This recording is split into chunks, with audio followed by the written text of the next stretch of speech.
The house sat at the end of the street, lights glowing softly behind drawn curtains. Inside, everything looked ordinary. Clean counters, framed photos, the quiet comfort of a life built over years.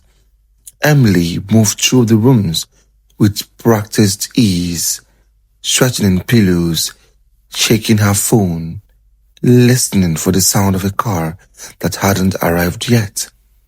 She believed she still had time. She believed the secret was safe for one more night. The front door opened without warning. Keys clinked against the counter. Footsteps echoed in the hallway.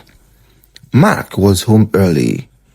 Emily's breath caught in her chest. The sound of laughter cut off mid-moment. There was no chance to explain.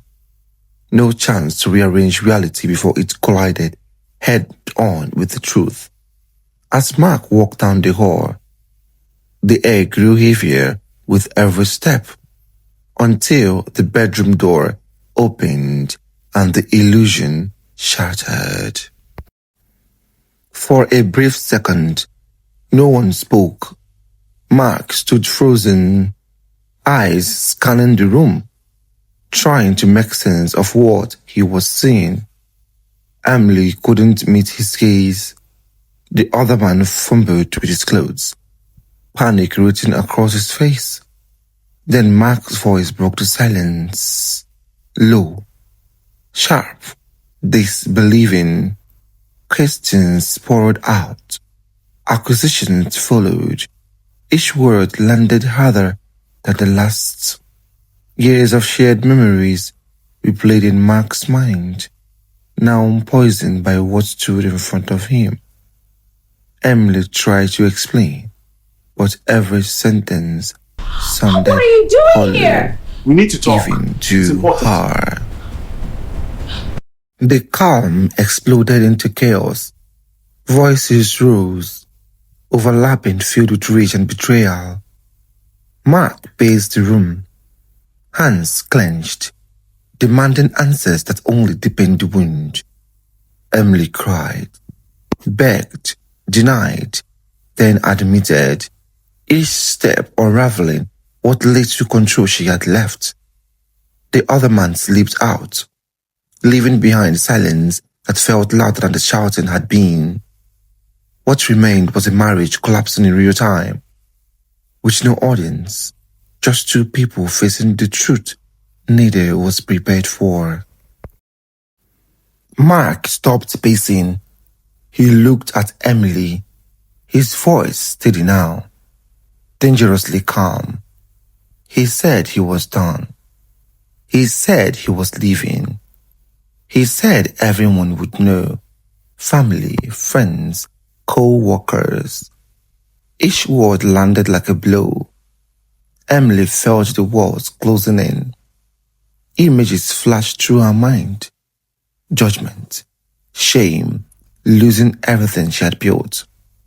The life she knew slipped out of reach, and panic flooded into replaced reason.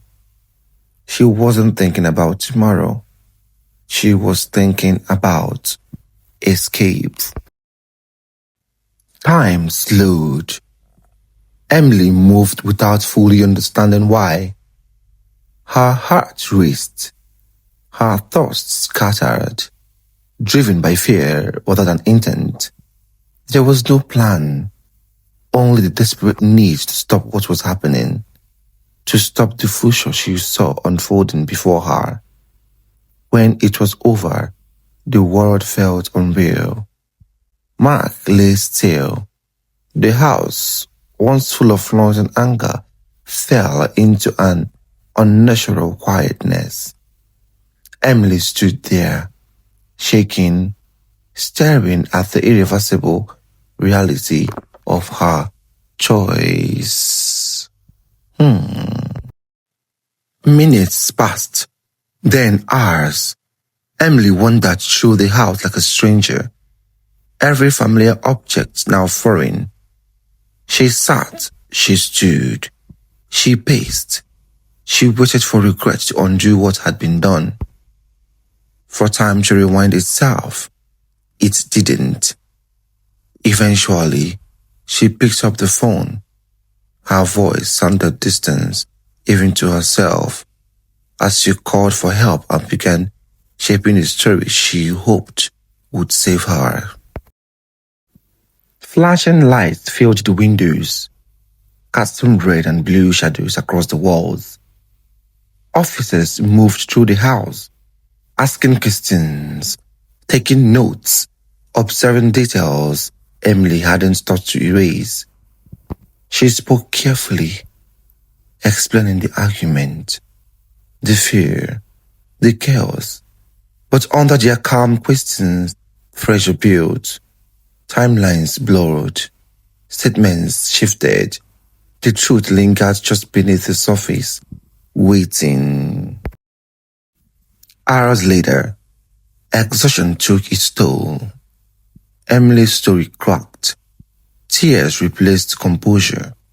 Words spilled out faster than she could control them. The affair, the confrontation, the moment fear overtook everything else.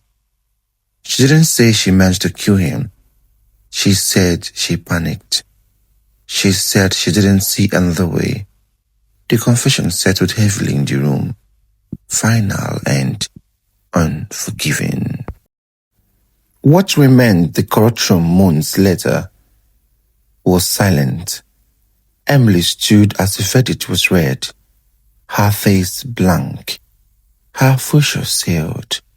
Behind her, grief filled the benches.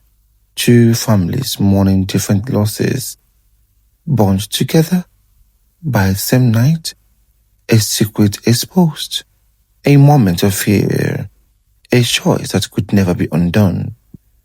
The house at the end of the street would never feel ordinary again, and neither would the lives left behind.